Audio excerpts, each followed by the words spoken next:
Kenapa ada banyak orang mualaf dan bodoh-bodoh semua? Coba lihat kan, mana ada mualaf pintar? Kan bodoh semua. Saya beri contoh, ada seorang majelis yang rajin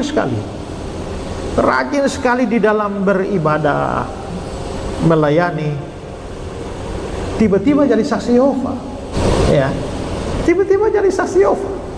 Ada juga jemaat yang baik-baik tiba-tiba jadi mualaf. Ada juga jemaat yang baik-baik tiba-tiba jadi mualaf.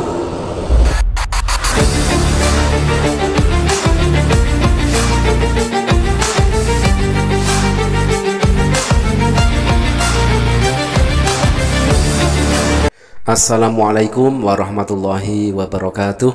Sahabat beriman, ketika kemarin ya sudah viral Pendeta Esra Soru ini menuduh semua mu'alaf itu bodoh, dan lalu sudah kita jawab melalui statement-statement dari para mu'alaf yang membantah tuduhan dan fitnahan dari Pendeta Esra Soru tersebut. Dan justru para mu'alaf itu membalikkan keadaan, bahwa tuduhan dari Pendeta Esra Soru yang menuduh semua mu'alaf itu bodoh berbalik kepada Pendeta Esra Soru sendiri. Dan melalui pengakuannya, dan juga sudah kita viralkan juga, ternyata Pendeta Esra Soru mengakui banyak dari kalangan umat Kristen yang notabene berpendidikan tinggi, ada yang seorang dosen S2, ada juga yang sudah menjadi misionaris dan lalu akhirnya masuk Islam. Nah, kesempatan kali ini kita akan tampilkan sebuah video statement dari Pendeta Esra Soru yang resah dan gelisah. Pendeta Esra Soru sedang galau karena di Tengarai ada banyak penyesat-penyesat masuk di dalam kekristenan, sehingga membuat umat Kristen yang selama ini taat lalu goyah imannya. Ada yang menjadi saksi Yehova, ada juga yang menjadi mu'alaf. Teman-teman, mari kita simak videonya. Kenapa ada banyak orang mualaf dan bodoh-bodoh semua? Coba lihat kan, mana ada mualaf pintar? Kan bodoh semua. Begini, mungkin tidak masuk di sini tapi bisa masuk di jemaat, anggota jemaat. Kenapa? Karena dia datang tidak perlu sampai di sini, dia pakai YouTube, dia pakai TikTok, dia pakai Facebook, dia pakai Instagram. Dia mungkin tidak masuk ke dalam jemaat di sini, tapi dia bisa sampai ke rumah-rumah jemaat. Dia sampai di HP-nya jemaat, kan sekarang model begitu. Dulu kalau ada penyesat dia diam-diam di tempat sana, ya kita aman. Tapi sekarang dengan medsos semacam ini, bertebaranlah segala macam ajaran yang aneh-aneh, yang gila-gila juga muncul semua. Maka kita tanpa sadar anggota jemaat bisa saja mengkonsumsi ajaran-ajaran menyesatkan. Saya beri contoh, ada seorang majelis yang rajin sekali di dalam beribadah, melayani, tiba-tiba jadi saksi Yehova, ya, tiba-tiba jadi saksi Yehova. Ada juga jemaat yang baik-baik tiba-tiba jadi mualaf. Ada juga jemaat yang baik-baik tiba-tiba jadi mualaf.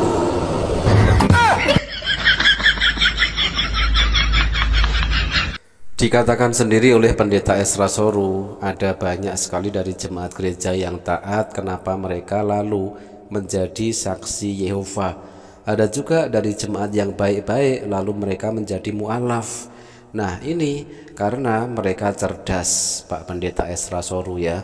Dari jemaat Anda yang menjadi mu'alaf karena sudah tidak mau lagi menyembah manusia, melainkan para mu'alaf itu kritis dan logis karena mendalami ayat-ayat di dalam Bible Anda sendiri. Mereka ingin mengikuti ajaran Yesus yang sejati. Mereka ingin menjadi pengikut Yesus yang setia, makanya mengikuti apa yang diajarkan oleh Yesus. Seperti apa yang ada tertulis di dalam Matius 4 nomor 10, maka berkatalah Yesus kepadanya, enyahlah iblis, sebab ada tertulis, engkau harus menyembah Tuhan Allahmu dan hanya kepada Dia sajalah engkau berbakti.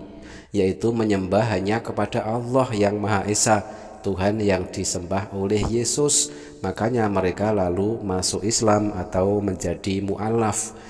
Nah, inilah teman-teman ya, berkat kecanggihan teknologi membuat Pendeta Esra Soru lalu akhirnya resah, gelisah dan galau karena banyak dari jemaat-jemaatnya keluar dari gereja dan lalu menjadi mu'alaf. Ya, kalau mungkin dia jadi mu'alaf, dia pindah agama, tapi mungkin ada dalam Kristen tapi dia sudah punya pemahaman yang tidak lagi sejalan dengan ajaran gereja yang sejati. Ya, kita lihat tokoh-tokoh penting juga terkenal di Indonesia, di gereja Indonesia, tiba-tiba tidak percaya Tritunggal lagi. Artinya penyesatan itu bisa datang dengan begitu mudah masuk kepada anggota jemaat secara online. Dan sejarah gereja memang juga menunjukkan bahwa ada banyak sejak gereja, sama seperti penganiayaan tadi. Gereja di abad-abad awal langsung dihantam angin penganiayaan. Tapi gereja di abad-abad awal juga dihantam oleh angin pengajaran yang menyesatkan. Ada gnostisisme yang nanti memproduksi Injil Yudas, Injil Thomas, Injil Maria Magdalena, Injil Filipus, ya. Ada Marcionisme, ada Arianisme yang adalah kakek moyangnya saksi Yehova. Ada Nestorianisme, Pelagianisme, Adopsianisme yang juga muncul pada zaman modern ini oleh pendeta yang di Jakarta itu, ya. Zaman sekarang juga muncul Unitarian, saksi Yehova, liberalisme, pluralisme, ya. Teman-teman, seperti apa yang dikatakan oleh Pendeta Ezra Soru, dengan adanya kecanggihan teknologi dengan berbagai media sosial yang ada, semisal YouTube, TikTok, Facebook, Instagram, dan lain sebagainya, ternyata banyak sekali yang masuk ke dalam ajaran kekristenan, tetapi itu dikatakan oleh Pendeta Ezra Soru adalah penyesatan, ajaran yang menyesatkan, sehingga membuat jemaat-jemaat gereja itu goyah imannya, sehingga ada yang pindah denom dan ada juga banyak sekali yang menjadi mualaf. Tetapi di sini Pendeta Ezra Soru langsung memvonis itu adalah ajaran menyesatkan. Karena apa? Karena mereka tidak percaya lagi dengan doktrin Tritunggal atau Trinitas.